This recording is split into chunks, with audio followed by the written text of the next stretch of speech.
तो अभी कहते हैं पाप की दुनिया से और कहीं ले चल।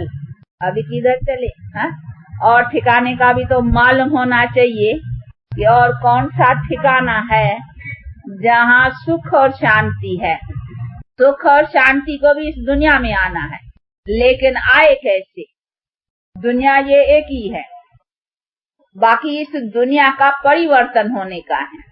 तो परिवर्तन कैसे आवे उसके उपाय का नॉलेज होना चाहिए। तो वो बैठ कर करके परमात्मा अभी समझाते हैं, क्योंकि ये हमारे पास जो समझ है वो समझ कोई हमारी कल्पना नहीं है। ये तो जो जानी जाननहार सर्व समर्थ जिसको निराकार परमपिता परमात्मा कहा जाता है और जिसको ही ज्ञान का सागर कहा जाता है, वो बैठ कर करके अभी समझा रहे हैं।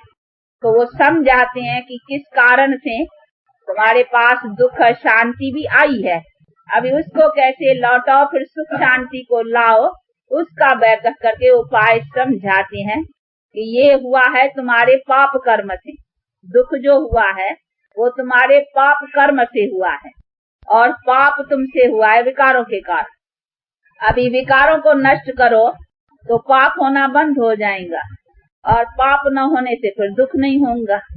तो हमारे पास सुख शांति आएगी तभी जब हम अपने कर्मों को स्वच्छ बनाएं, कि हम जो भी सारा दिन अपने कर्म करते हैं उसी कर्मों को 5 विकारों के संग से न करें।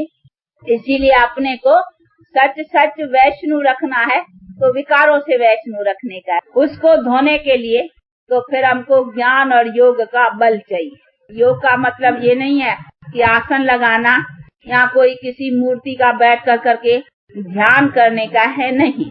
ये है हमको चलते फिरते खाते पीते उस परम पिता परमात्मा की याद रखनी, परंतु वो भी याद तभी हो सकेगी जब पहले पहले उनका परिचय होना चाहिए। स्कूल और ये सभी चीजें खोली हुई है ना, इसीलिए कहीं समझते हैं तो योग शायद कोई ऐसी बड़ी चीज है, परंतु वास्तव करके योग का मीनिंग है याद। और याद का मतलब ही है, जैसे यार देखो कॉमन भी किसी का किसी प्रति लगन होती है, प्रेम होता है, तो देखो वो याद आती है ना चीज। तो ये हमको उसको याद रखने का है, चलते फिरते खाते पीते। वास्तव करके योग इतनी इजी चीज है। तो एक प्लस को संभालना है और एक माइनस करना है। तो अभी माइनस वो कैसे होवे, वो होगा भी योगी।